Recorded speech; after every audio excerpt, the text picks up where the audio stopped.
Bonjour et bienvenue sur ma chaîne YouTube Rocher des Miracles.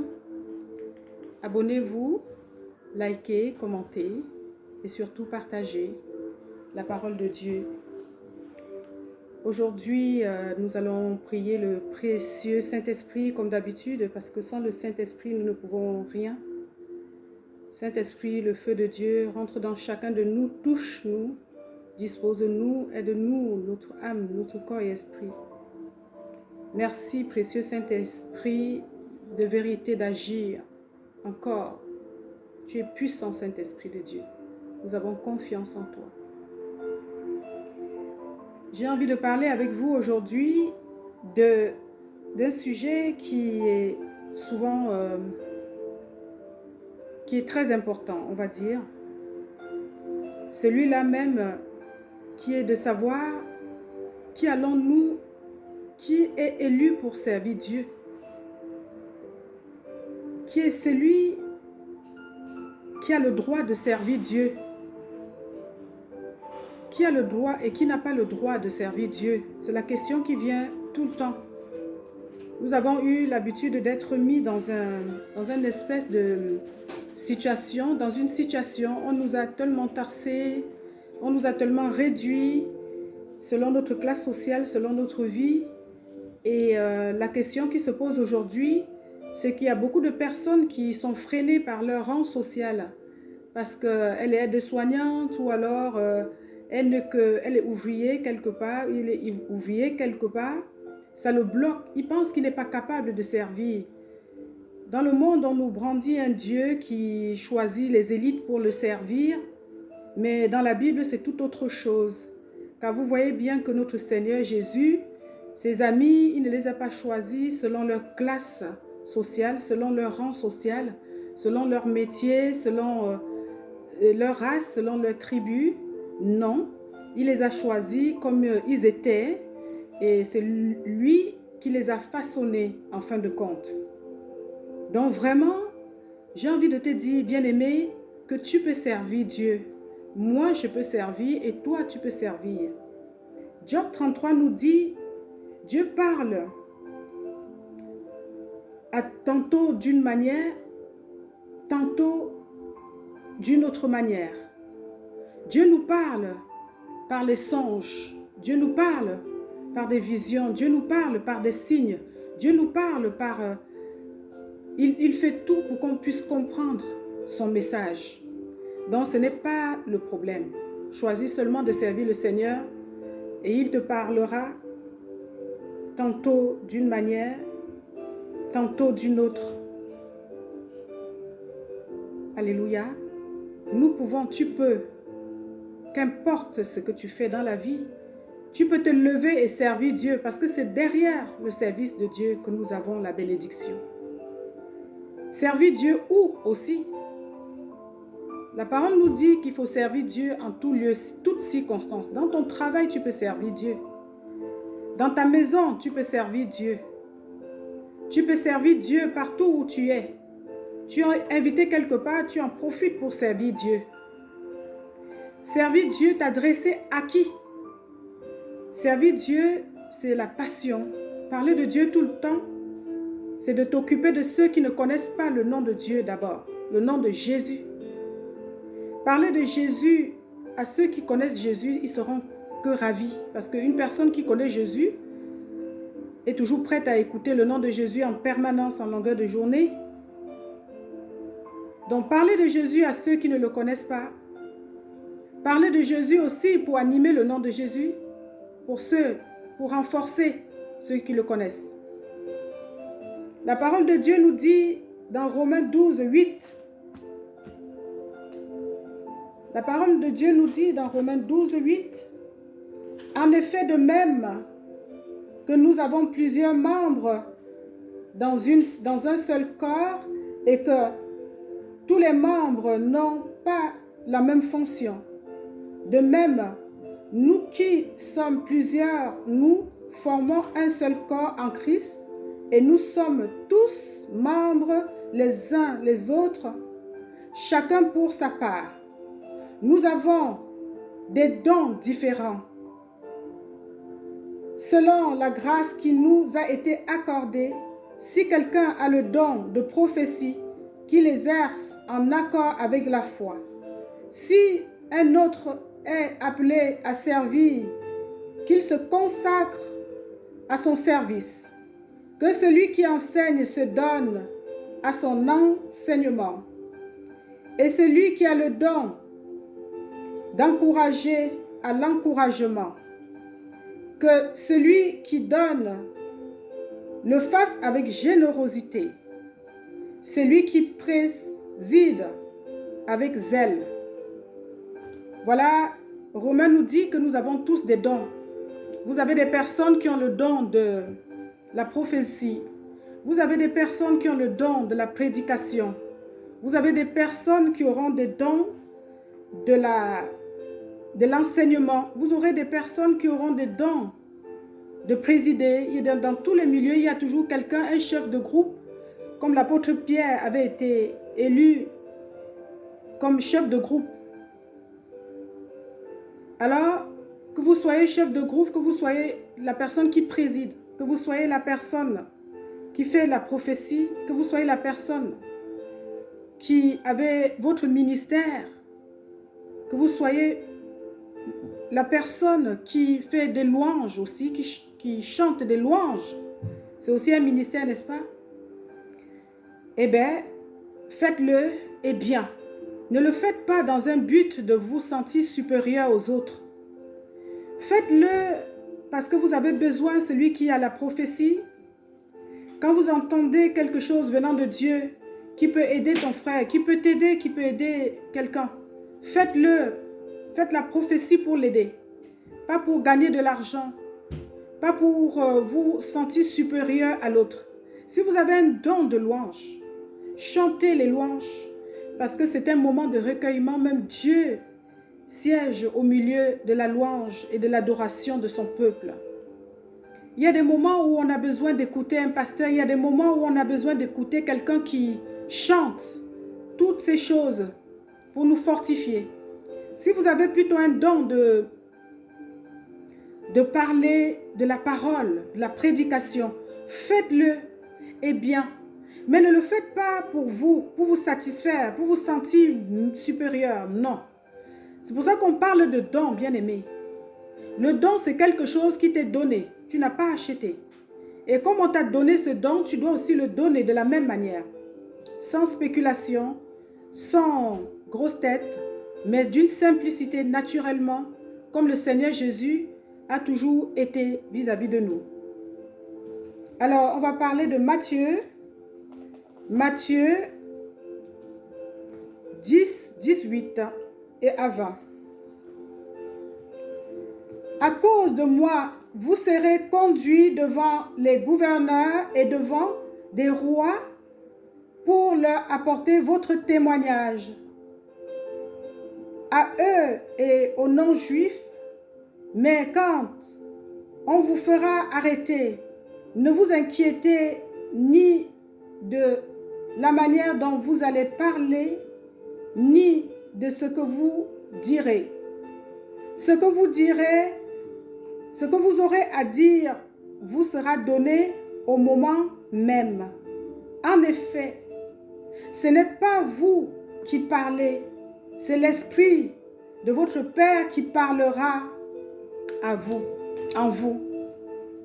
Bien-aimé, j'ai envie de te dire ici que quel qu'en soit ce qu'on a pu dire de toi, que tu ne peux pas t'exprimer, quelle qu'en soit ta condition, Dieu parlera à ta place. Vous êtes souvent accusé. Qui n'a jamais été trahi par un proche? Qui n'a jamais été accusé pour rien? Vous vous retrouvez devant un tribunal, pourtant vous n'avez rien fait. Combien de personnes sont en prison condamnées, pourtant ils sont innocents. Pourtant ces personnes sont innocentes. Ça nous arrive encore, ça arrivera demain. Les injustices. Dieu te dit que si tu as pris la route pour le servir, n'aie pas peur. Mange d'abord. Lis la parole de Dieu. Prépare-toi, nourris-toi. Et quand tu ouvriras ta bouche, c'est lui qui parlera à ta place. N'aie pas peur. Il trouvera les mots pour parler pour toi devant toute forme d'injustice, devant le tribunal. Il parlera à ta place. Parce qu'il est le seul qui est capable d'appeler les choses qui n'existaient pas et elles existent. Devant le tribunal, il est capable de fermer, de tourner les choses en ta faveur. Même les personnes qui étaient censées te condamner, ils vont dire plutôt que tu es libre. Parce que c'est lui qui parlera à ta place. C'est lui qui va convaincre à ta place. Décider de choisir de servir Dieu ne fait pas de nous des dieux, n'est-ce pas? C'est Dieu qui nous utilise pour lui.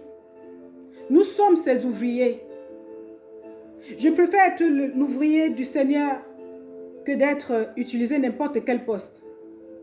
C'est un privilège d'être ouvrière. C'est un privilège d'être son esclave. Parce que bien des choses, on est souvent poussé à être esclave des choses de ce monde. Mais je préfère être esclave de Dieu. On est esclave de nos convoitises. Nous sommes esclaves des choses qui ne servent à rien. Nous sommes esclaves de se lever le matin, commencer à parler des gens. Nous sommes esclaves de toutes ces choses vaines. Mais quand il faut être esclave du Seigneur, on ne sait pas le faire. Je ne sais pas si c'est le mot esclave. Mais je préfère vraiment être esclave ou ouvrière de mon Dieu. Car rien n'est plus bon que de le servir. Oui, bien-aimé dans le Seigneur. La parole dit, le Père créateur dit, en effet, ce n'est pas vous qui parlerez, c'est l'Esprit de votre Père qui parlera en vous. Il y a des situations où tu te dis, comment je dois faire? Je ne sais pas bien m'exprimer en français. Il parlera, bien-aimé.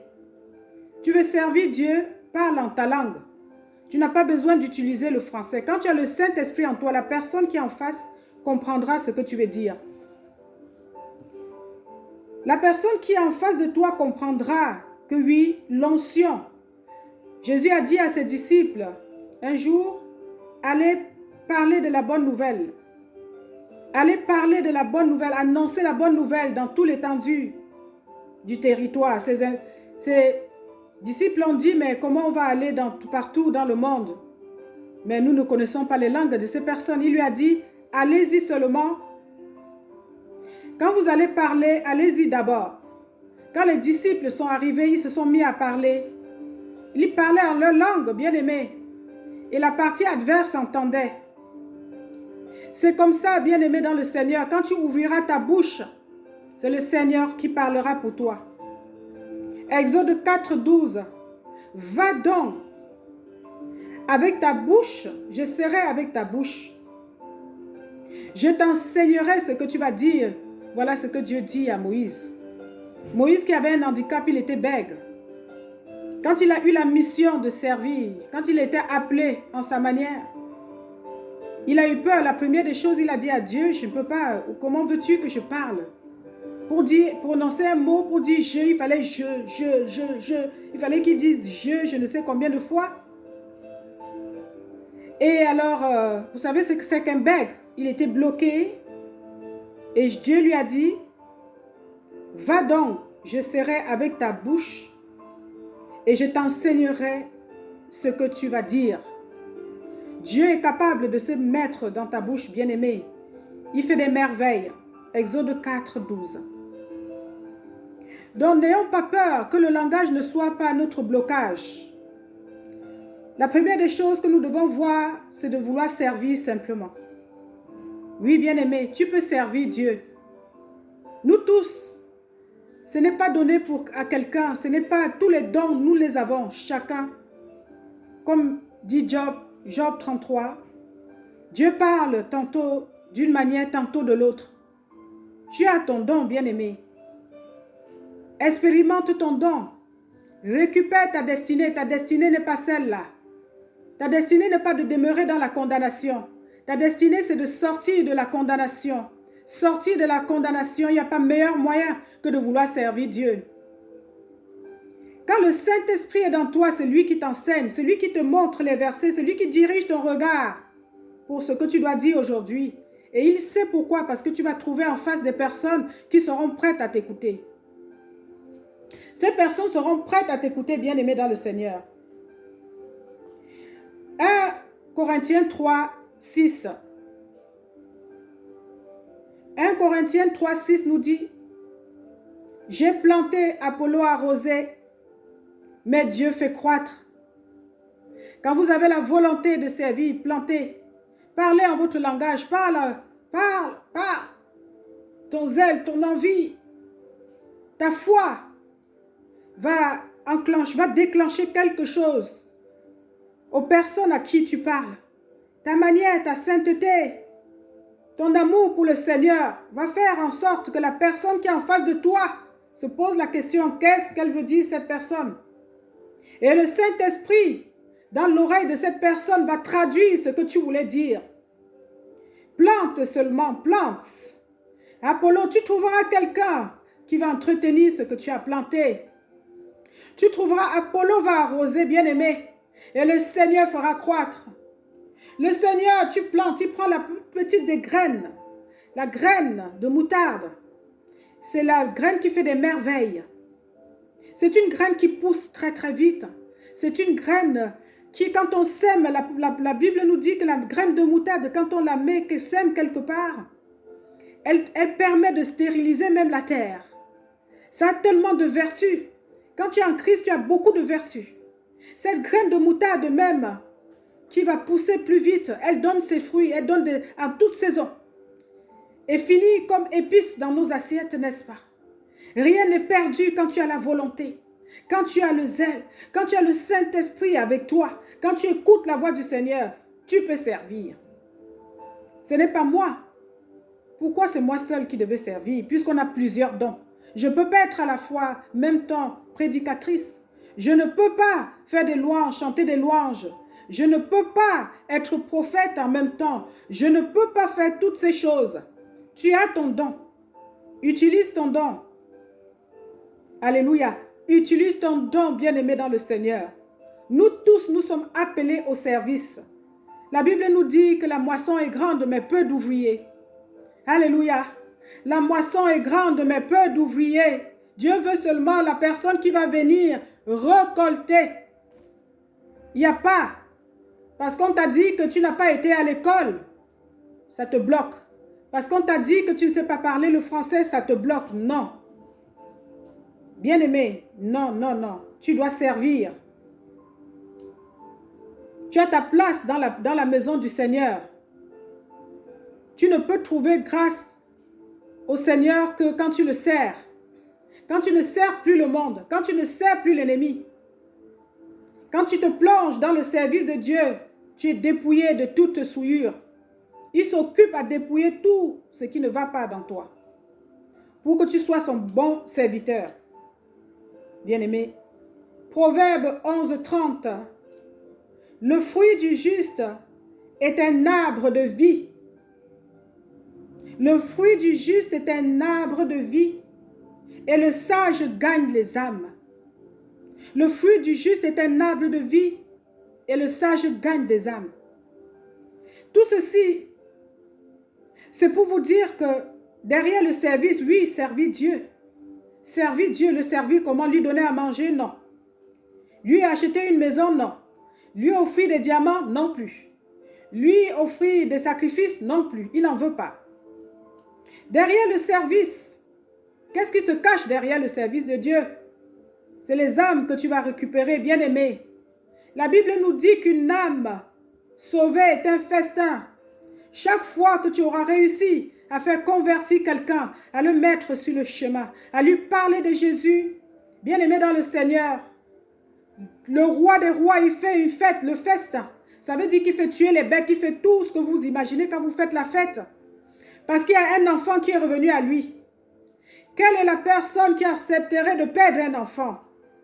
La parole nous dit que l'enfant prodige était parti. Son père pensait qu'il ne le verrait plus.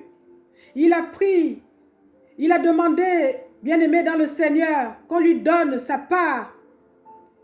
qu'on lui donne sa part d'héritage. Il est parti dilapider. Son père ne savait même plus qu'il allait rentrer bien-aimé dans le Seigneur. Et quand il est revenu, son père l'a embrassé, il a couru vers lui. Quel père aimerait perdre son enfant? Quel parent aimerait perdre son enfant? Quelle maman aimerait perdre son enfant? C'est la raison pour laquelle tu dois servir. Quand tu chantes, Seigneur, c'est pour le Seigneur. Quand tu prêches, c'est pour le Seigneur. Quand tu prêches, c'est dans un seul but, c'est de sauver des âmes. Quand tu chantes, c'est pour sauver des âmes. Utilise tous les moyens. Parle en ta langue.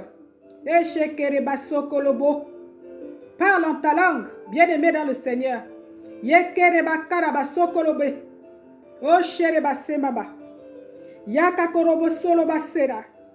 Parle en ta langue, bien-aimé. N'aie pas peur, n'aie pas honte, bien-aimé dans le Seigneur. Parle seulement. Le Seigneur va traduire ce qu'il veut dans l'oreille de la personne des personnes à qui tu parles, Shereba. Sherekebara. Parle, parle, parle, parle, n'aie pas honte. Tu es appelé à servir. Nous tous, parle. On n'a pas besoin de diplôme, bien-aimé. Non. Le Seigneur te prend où tu es, comme il avait pris ses disciples. Et c'est lui qui te fabrique. C'est lui, bien-aimé. Parle en ta langue. Parle. N'aie pas peur. Essaie de nous ramener des âmes. Ramène les âmes, bien-aimé. Ramène les âmes dans la maison. Alléluia. Ramène les âmes pour le Seigneur. Le Seigneur est merveilleux. Il dit une âme, il fait la fête. Nous, on fait la fête pour les anniversaires, on fait la fête pour les mariages. Non, lui, il fait la fête, le festin, quand il y a une âme qui vient vers lui. C'est pour ça que tu dois te lever pour amener les enfants du Seigneur, ceux qui sont perdus, qui ont eu des difficultés, qui ont tellement été abattus, la vie ne leur a pas fait de cadeaux. Ils n'ont pas eu la même grâce que d'autres personnes, ils n'ont pas eu la même faveur. Ils se sont égarés. Certains se sont jetés dans la prostitution, d'autres se sont jetés, n'est-ce pas, dans la drogue. D'autres se sont livrés à tout type de choses terribles, au risque même de leur vie. Alléluia. L'Éternel te dit, lève-toi, parle, va servir. Alléluia. Le service, nous tous, nous pouvons. Nous pouvons. N'aie pas peur. N'aie pas peur, qu'importe ton niveau, ton rang social, tu vas servir. Tu vas servir l'Éternel des armées. Oui. Matthieu 4, 19.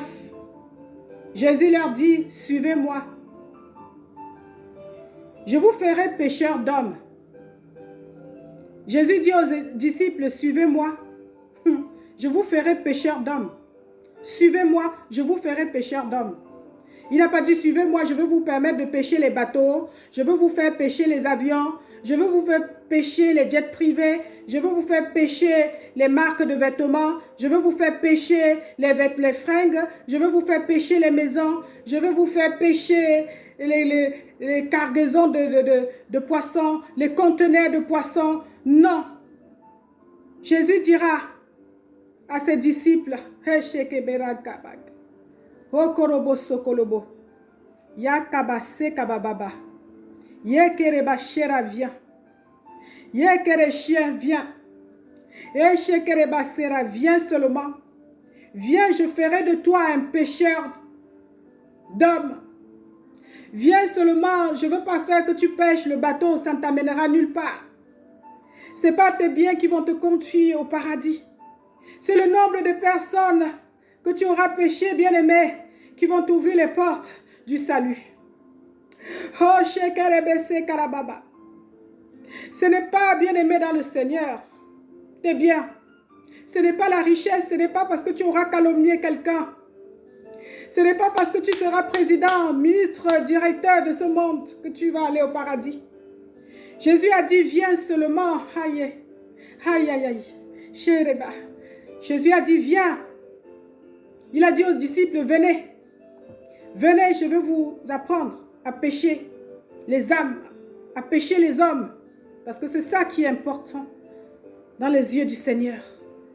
La pêche des âmes. La pêche des hommes. Vous voyez la différence? C'est un grand fossé, n'est-ce pas? C'est un grand écart. Quand on se présente devant Yahvé, c'est pour lui demander les tas de choses. Non. Jésus aurait pu dire, viens, je vais t'apprendre à être médecin. Viens, je vais t'apprendre. Je vais vous apprendre à faire tel ou tel métier. Mais il a dit à ses disciples, venez, je ferai de vous des pêcheurs d'hommes. Alléluia. Je vais vous transformer. Il va vous transformer comment? Non, il ne va pas vous dire, prenez un seau, mettez la peinture. Non. Par le Saint-Esprit. Le Saint-Esprit, notre don précieux. Notre don précieux à partir du moment où tu vas te dire, non, je veux pêcher les âmes. Il va s'en occuper du reste, n'est-ce pas? Il ne nous a pas dit de quelle manière, mais il s'agit du Saint-Esprit. C'est le Saint-Esprit en ce moment-là, bien-aimé, qui va nous apprendre. Tu n'arrives pas à pêcher l'homme, mais déjà il faut que tu te comportes bien si tu veux pêcher un homme. Tu dois être un exemple. Le Saint-Esprit va te dire comment tu vas arriver à pêcher un homme si toi-même tu n'es pas un exemple, si toi-même tu n'as pas pris le chemin de la sainteté. Comment veux-tu arriver à pêcher un homme si tu es dans toutes les fausses histoires du monde? Comment veux-tu apprendre à pêcher les hommes si tu n'honores pas Dieu, tu ne vas pas à l'église, tu n'es pas une servante, si tu ne peux pas faire des dons dans des maisons d'orphelinat, si tu ne peux pas regarder une personne qui souffre avec compassion, comment veux-tu pêcher les hommes? C'est ton exemple, c'est ta façon de vivre qui va te permettre de pécher. C'est parce que tu auras appris à être humble que tu vas apprendre aux autres. C'est parce que tu te serais dépouillé de tout orgueil qui te mène à la perdition. C'est en ce moment que tu vas pécher les hommes. Ce n'est pas parce que tu vas rouler dans des grosses voitures, ce n'est pas parce que tu vas brandir les biens de ce monde. Non. Pour pécher les hommes, bien-aimés, il faut que tu renonces à beaucoup de choses. Il faut que tu sois simple. Tu annonces la parole, le nom de Jésus. Le nom de Jésus lui-même seul, ça suffit. Il y a des moments où on est tellement abattu, on a des problèmes qui nous oppressent au point où parfois on a des difficultés à faire des prières, de longues prières. D'ailleurs, je me demande si c'est les longues prières qui sont efficaces.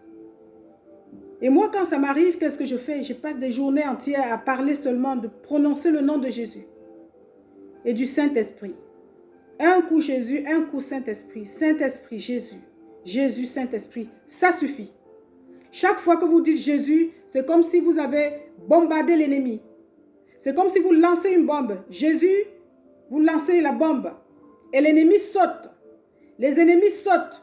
Toutes les personnes qui vous combattent sautent. Dès que la personne entend le nom de Jésus, elle saute. Oui, Jésus, mon Jésus. Oh, tu es bon, Jésus. Jésus, tu nous as tant aimés que tu nous as donné le Saint-Esprit. Je ne suis pas seul. Ce qui est dans moi est plus fort. Le Saint-Esprit est dans moi. Jésus, mes problèmes sont énormes, mais le Saint-Esprit est là. Tu es là, Jésus. Le nom puissant de Jésus, tu m'as donné tout pouvoir. Oui, c'est ça, c'est de ça. Jésus veut faire de nous des pêcheurs d'hommes. Il veut déjà que nous soyons petits, qu'il nous fasse grandir avec lui. Alléluia. Il veut de nous des exemples. En ce moment, on pourra facilement être des pêcheurs d'hommes. N'est-ce pas? Oui, c'est de ça qu'il s'agit. Bien-aimé, sers. Tu peux servir le Seigneur. Il n'y a pas plus beau métier. Toi, tu peux servir. Moi aussi, je peux servir Dieu. Nous allons prier, n'est-ce pas? Merci Seigneur de permettre, encore une fois de plus, que nous parlons de toi. Combien sont tombés aujourd'hui? Combien n'ont pas vu le jour? Mais pour moi, c'est toujours une grande grâce, Seigneur. Quand je me lève et je vois la lumière du jour, je te dis merci. Je te dis merci aussi quand je me couche, bien-aimé. Je te dis merci quand je profite de tous ces enseignements. Je te dis merci, Seigneur, d'avoir fait de moi une pécheuse. Je te dis merci, Seigneur, d'avoir fait de moi une humble servante. Je sais que tu n'es pas un Dieu de discrimination. Tous les ministères sont importants à tes yeux. Tous les hommes de Dieu sont importants à tes yeux. Tu ne regardes pas la taille d'une église, ni la couleur du pasteur. Tu ne regardes pas, Père Créateur, le nombre de fidèles. Tu nous donnes seulement une mission. Et tu veilles à ce que ta mission arrive à bon port. Merci Seigneur de m'avoir compté parmi tes servantes. Bien-aimé dans le Seigneur, reçois l'appel. Je prie le Seigneur que tu fasses partir dorénavant des personnes qui vont le servir aussi, pour être sauvées. Alléluia. Sois glorifié, Père éternel. Sois élevé. Digne es-tu, Seigneur. Amen. Amen.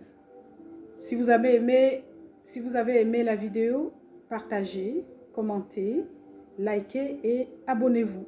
Et à très très bientôt. Merci. Soyez bénis.